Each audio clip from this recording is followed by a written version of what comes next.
Quand vous dites que l'UDPS dit qu'il n'y aura pas des élections sans pour autant passer par le recensement des Congolais, je crois qu'on doit d'abord rentrer à la case du départ. L'UDPS n'est pas l'organe compétent à pouvoir organiser les élections. L'UDPS n'est pas l'organe compétent, allais-je dire, à pouvoir organiser les élections. Ce qui signifie que l'UDPS ne peut que dire ce qu'il a dit, mais c'est la CENI qui organise les élections, financées par les gouvernements.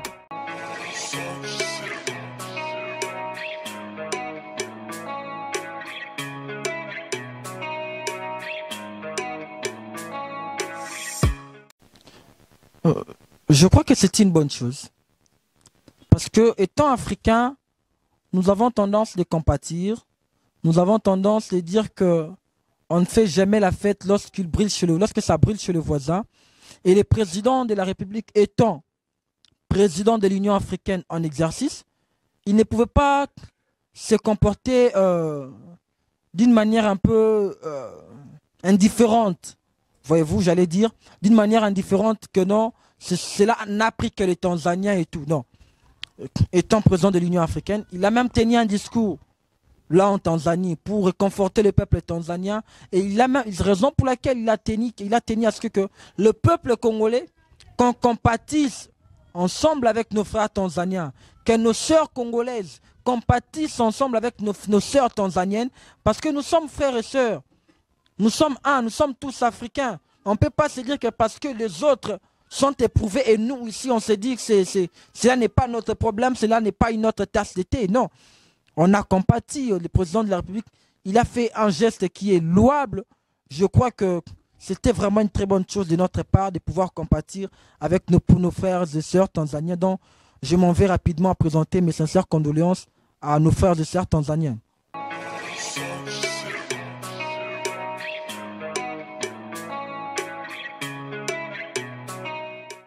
Non, en réalité, dire qu'il y a, il y a une chose qui pose problème, je dirais non.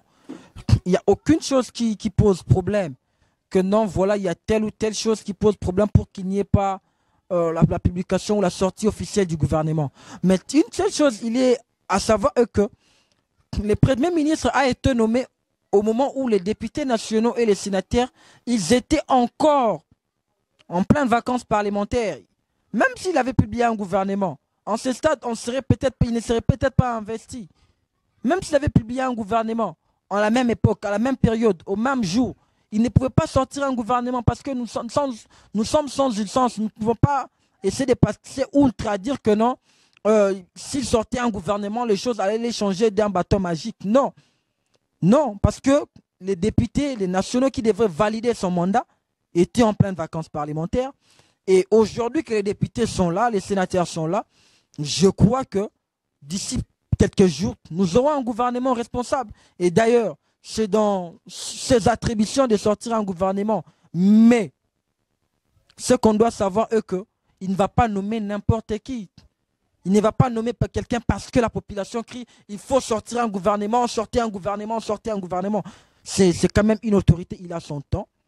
Il va prendre son temps de pouvoir voir qui faut-il mettre dans telle ou telle institution de la République, qui faut-il mettre dans tel ou tel ministère. Donc, cela doit lui prendre un peu du temps. Donc, laissons-les un peu du temps. Dans quelques jours, nous aurons un bon gouvernement. Un gouvernement qui viendra vraiment répondre à l'attente de la population.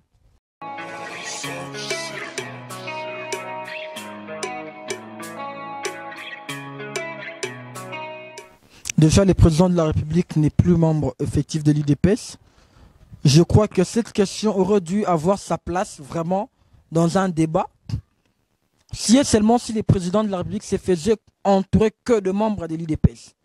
Mais dès lors que le président de la République ne se fait pas entourer que de membres de l'UDPS, je crois qu'il n'y a pas de débat. Il est président de la République, il est président de toute une nation, il est président de tout le peuple congolais.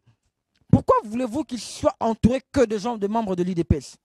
Et quand vous n'êtes pas membre de l'UDPS et que vous avez des atouts possibles, donc vous ne pouvez pas travailler avec les présidents de la République. Non. C'est d'ailleurs un geste louable, un geste à applaudir. Nous avons un président cohérent, un président qui sait reconnaître les atouts de chaque Congolais. qui sait reconnaître que non, telle personne est capable de faire telle chose, que je le mette là, que je place telle place, que je place telle place. Je crois que cela n'est pas un problème. Ça aurait peut-être posé un problème si seulement s'il travaille qu'avec les membres de l'UDPS. Il est président de la République de ceux qui l'ont voté et de ceux qui ne l'ont pas voté. Voyez-vous, il est président de tout le monde. Il peut travailler avec tout Congolais, il peut travailler avec tout le monde. Donc je crois que cela n'est pas vraiment un débat. Cela ne peut même pas faire un débat.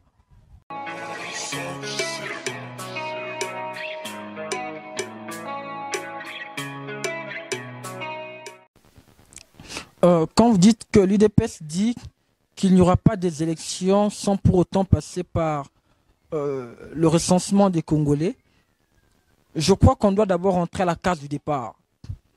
L'UDPS n'est pas l'organe compétent à pouvoir organiser les élections. L'UDPS n'est pas l'organe compétent, allais-je dire, à pouvoir organiser les élections. Ce qui signifie que l'UDPS ne peut que dire ce qu'il a dit, mais c'est la CENI qui organise les élections, financées par les gouvernements. Voyez-vous. Mais rentrons un peu dans l'esprit de l'UDPS, parce qu'on ne peut pas se limiter qu'aux paroles, qu'aux dires. Mais rentrons maintenant dans l'esprit de l'UDPS. L'UDPS veut tout simplement nous dire que si nous ne voulons pas crier comme en 2006, en 2011 ainsi qu'en 2018, il est avantageux pour nous d'aller au recensement pour qu'après les élections, qu'il n'y ait pas trop du bruit, qu'il n'y ait pas trop de vérité des urnes, qu'il n'y ait pas trop de gens qui viendront réclamer que non, le fichier, voilà. Voyez-vous. Donc c'est un peu dans l'esprit là que l'UDPS a dit qu'il est avantageux. Il serait mieux, avant qu'on aille aux élections, qu'on sache d'abord qui est congolais et qui ne l'est pas. Parce que dans ce pays, nous avons enrôlé les Indo-Pakistanais. Dans ce pays, nous avons enrôlé des Maliens. Dans ce pays, nous avons enrôlé des Camerounais, des Libanais. On a enrôlé tout le monde. Des Anglais, des Allemands. Ici, on a vu des Allemands marcher avec nos cartes d'électeurs. Mais la carte d'identité sera octroyée qu'aux personnes, sera remise qu'aux personnes, aux Congolais seuls. Parce que quant à ce, je crois que la constitution congolaise, elle est plus claire. À son article 10, où la constitution est claire que non, la nationalité congolaise, elle est unique et exclusive. Elle est exclusive.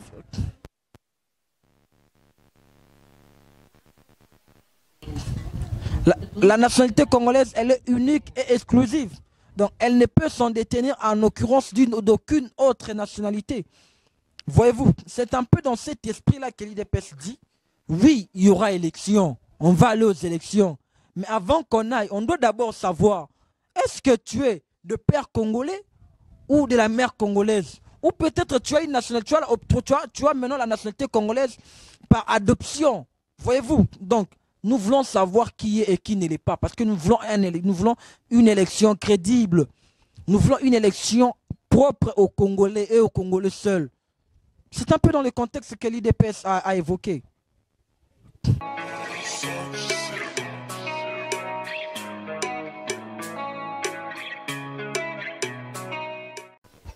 Déjà, à ce stade, je crois que nous ne sommes pas seulement en train de vouloir installer le parti au niveau du quartier Kingabois, mais en généralité, nous sommes en train d'installer le parti dans l'étendue de la République. Moi, personnellement, je me suis focalisé, où je me bats à pouvoir installer le parti au niveau de ma circonscription électorale qui est les Moamba. Déjà, à Kingabois, nous avons 2 cellules opérationnelles, déjà. dont peut-être vous ne connaissez pas, mais d'ici là, nous allons inviter les caméras, vous allez voir le média, vous allez voir comment est-ce que les réunions se tiennent. Si nous sommes vraiment en train de vouloir installer, c'est parce que nous avons compris que l'IFF vient répondre aux soucis du peuple congolais. L'IFF vient répondre aux désirata du peuple congolais. C'est alors que nous nous sommes dit, pourquoi pas rentrer à Jérusalem, là où nous avons vu les jours, installer les partis. Donc, à ce stade où nous sommes, nous avons déjà nommé quelques membres du bureau, déjà à Kingabois, Limete, Salongo. Je crois qu'à la semaine prochaine, je serai personnellement à Mombele, où je serai reçu par un groupe de gens, quelques Congolais qui sont là, qui veulent adhérer au parti, qui veulent comprendre l'initiative, l'ambition, ce que les partis pense ou ce que le parti veut faire d'eux. Donc, raison pour laquelle nous battons. Déjà à ce stade, à Kingabwa, nous sommes allés nous partons déjà mollo. C'est bon déjà avec 2 cellules à Kingabwa ainsi qu'à Limité Salongo. Je crois que la séance prochaine, nous serons à Mombele pour instruire encore par rapport au parti, parler du parti, installer le parti, installer des cellulaires à Mombele et prochainement aller à Mososo et pourquoi pas vers Pakadjouma, je crois, dans tous ces quartiers. Et vraiment, nous nous battons vraiment à pouvoir installer le parti.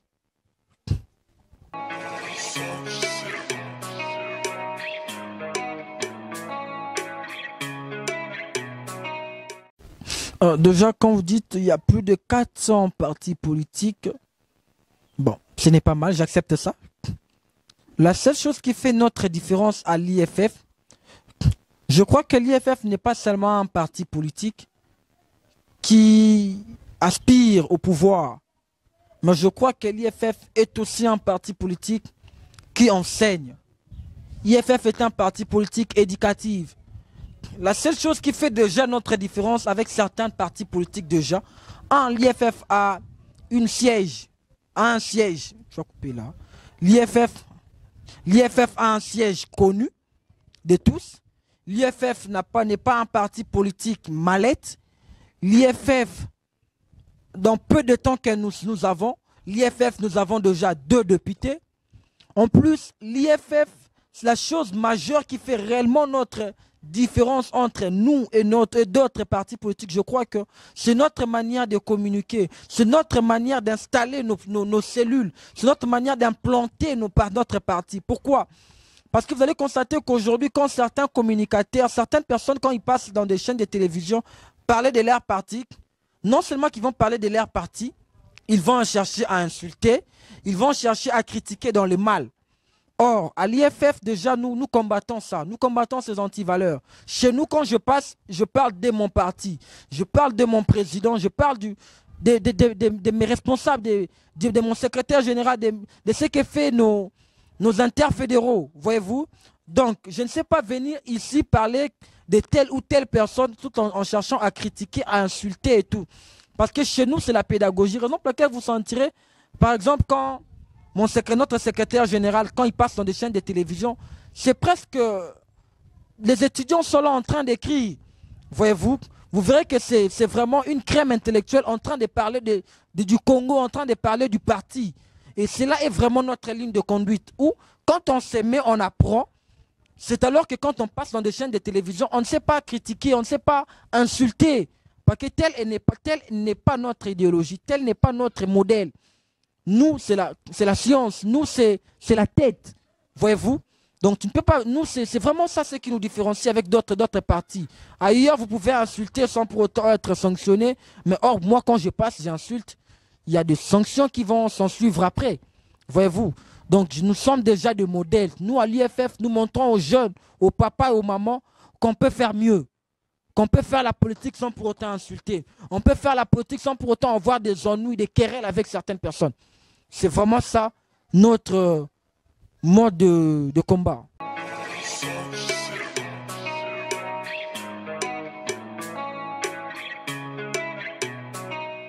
La vision du parti, comme vous pouvez déjà lire dans le nom de notre parti porte un nom qui est vraiment significatif.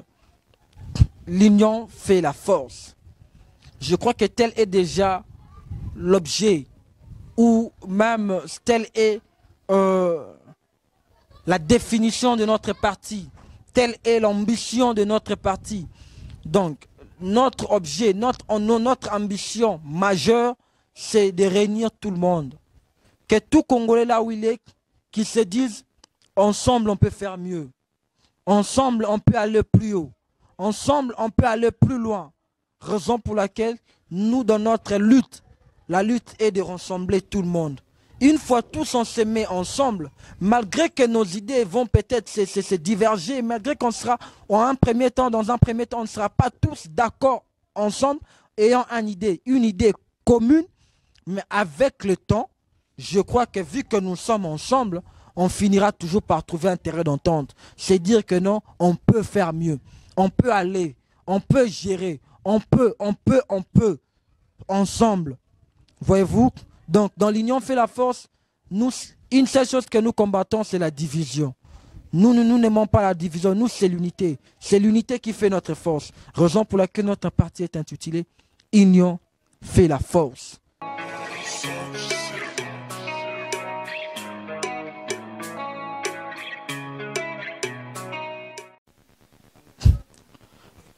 Déjà, pour clôturer, je m'en vais dire merci à vous qui nous avez reçus.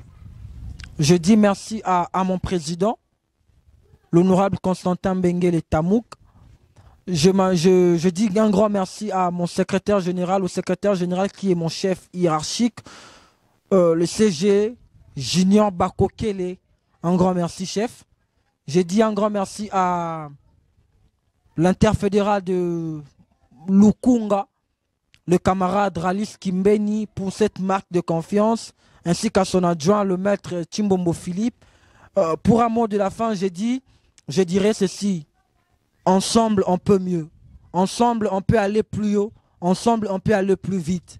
Chers Congolais, partout où vous êtes, comme on l'a dit à Kingabwa, aucune parcelle sans IFF. Et aucune parcelle à Libété, à Moamba, à Lemba, à Matete, à Ngaba, à Kisansu, sans IFF.